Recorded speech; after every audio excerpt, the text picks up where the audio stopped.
Guys আমরা first time নওহাট দিয়ে বাড়ি পর্যন্ত হেঁটে যাব, আমি আর আমার মামা। দেখো হাই রোডটা কি সুন্দর লাগছে। কি আওয়াজ!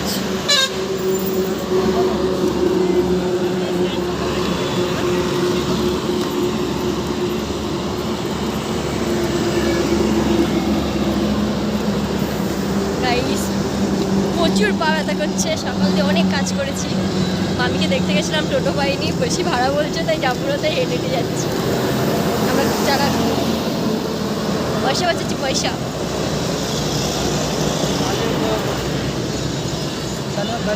গাইস আমরা অনেকটা হেঁটেছি, অনেকটা দূর চলে এসেছি হেঁটে হেঁটে। ভাবতেই পারিনি আমরা এত দূর চলে আসবো।